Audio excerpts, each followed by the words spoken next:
Penjelasan selanjutnya masuk ke dalam transition. Di sini ada transition, transisi, perpindahan. Nah, ini saya akan menjelaskan untuk topik-topik yang menurut saya cenderung akan membingungkan ya. Jadi I will not give you all of the explanation of all of the exercises, but I will just give you explanation for the most important thing. I assume that it is confusing for you. And then this is for transition atau perpindahan. Perpindahan itu maksudnya apa? Kita tadi sepakat ya bahwa dalam reading itu ada sebuah topik. Nah, reading di sini kan tidak hanya satu paragraf, bisa 2 atau 3. Nah, dalam satu paragraf di sini kita lihat contohnya. Look at the example here about the transition. Maksudnya transition di sini adalah, nah di sini ya, how many paragraphs are there? There are 2 paragraphs, right? Ada 2 paragraf di sini. Dan tadi sudah sepakat bahwa karena dalam reading ada topik, maka paragraf pertama dan paragraf kedua pasti memiliki topik. Nah, untuk menyusun reading text yang bagus, itu tidak mungkin paragraf pertama topiknya apa, nggak nyambung dengan paragraf kedua. Karena tidak mungkin ya, tadi yang pembahasan kedua adalah setiap paragraf itu memiliki organization atau susunan. Jadi paragraf 1, paragraf 2, dan paragraf ketiga itu pasti tersusun dengan rapi. Nah, yang dimaksud dengan transisi ini adalah perpindahan. Perpindahan yang dimaksud ada 2 kata kunci di sini. Ada paragraph preceding, bisa dilihat sini ya, dan paragraph following. Tidak usah bingung dengan istilah ini. Paragraph preceding dan paragraph following di sini adalah paragraph preceding ini adalah paragraf sebelum paragraf yang dimaksud. Jadi kalau misalkan ada pertanyaan seperti ini, the paragraph preceding this passage most probably discussed, berarti Anda harus cari tahu tentang apa. Paragraf preceding di sini berarti Anda harus cari tahu mengenai paragraf sebelum paragraf pertama. Berarti paragraf ke-0 anggaplah ya. Di sini kan ada 2 paragraf. Paragraf 1, paragraf 2. Nah, kita tidak tahu ada paragraf sebelumnya atau paragraf sesudahnya.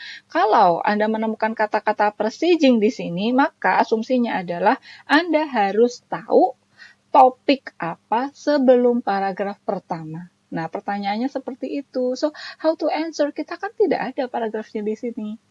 Memang tidak ada paragraf di sini, tetapi Anda bisa mencari tahu topiknya dengan cara membaca kalimat pertama. Sama seperti cara mencari topik ya. Membaca kalimat pertama. Itu untuk preceding. Ingat ya, untuk preceding cukup membaca kalimat pertama. Nah, kemudian untuk following, Anda harus membaca kalimat terakhir. Jadi kalau ditanyakan following, berarti kalimat terakhir paragraf kedua di sini. Kemudian Anda tarik kesimpulan. Contoh di sini, the paragraph preceding this passage most probably discussed, berarti paragraf sebelum paragraf 1 di sini kira-kira mengungkapkan atau menceritakan tentang apa? Maka kita membaca kalimat pertama. Another myth of the ocean concerns Davy Jones. Nah, cukup di situ. Kita coba pahami bersama-sama. Another myth. What is myth? Myth itu adalah mitos.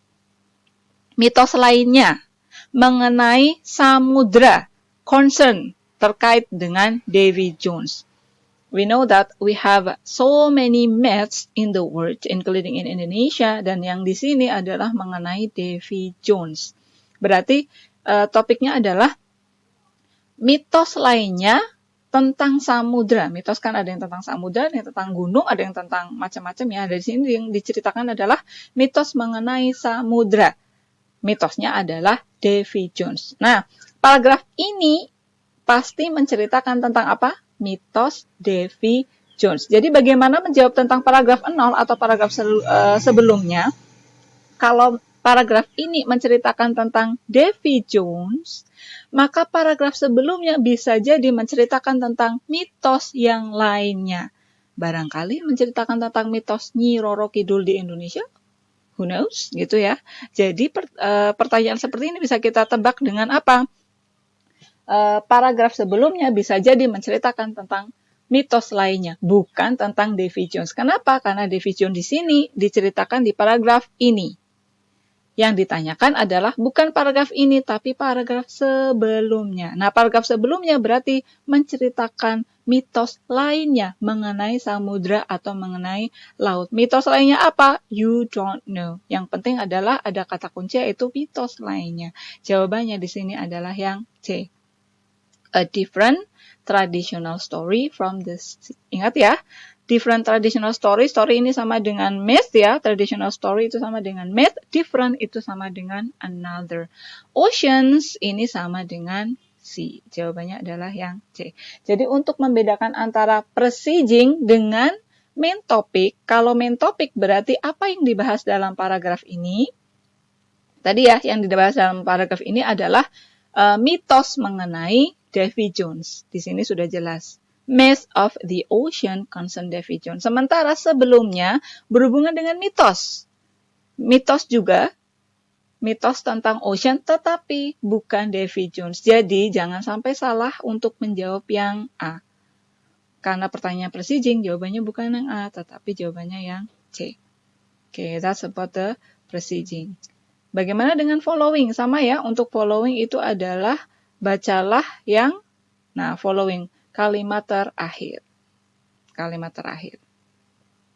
Okay, then yang menurut saya penting juga untuk dijelaskan adalah mengenai structural clues. Nah, untuk structural clues di petunjuk struktur ini, jika ada pertanyaan mengenai the meaning, closest meaning, could be replaced, could best be replaced, di sini lihat structural clues.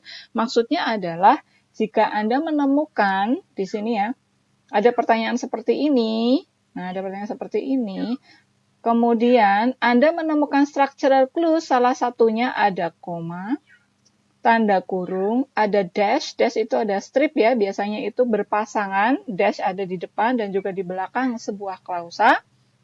Kemudian ada restatement, restatement contohnya adalah or, that is, in other words. Kemudian ada contoh, contoh itu dalam bahasa Inggris bisa such as, bisa for example atau for instance, itu bisa digunakan untuk memudahkan Anda mencari makna. Ingat ya, yang di structural clues di sini adalah mencari makna. Oke, mencari makna di sini contohnya adalah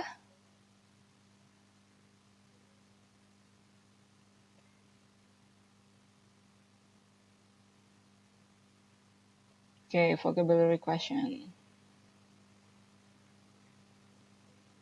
Contoh di sini ya. Yang dicari apa? Behaviorism. Oh, behaviorism. Behaviorism means apa? Kita harus cari tahu. Nah, di sini ternyata ada structural clues. Apa itu? Strip. Tadi strip dalam bahasa Inggris adalah dashes atau dash ya. Ini bisa kita gunakan untuk mencari makna. Maka kita bisa membaca setelah structural clues tersebut. Behaviorism, the belief that role of the psychologist is to study behavior which is observable. Nah, kata kuncinya ada di behavior which is observable. Ternyata jawabannya sama dengan ini. Behavior sama dengan action, observable di sini ya. Observable action sama dengan behavior. Observable behavior. Nah, jawabannya ada di situ. Itu adalah untuk structural clues.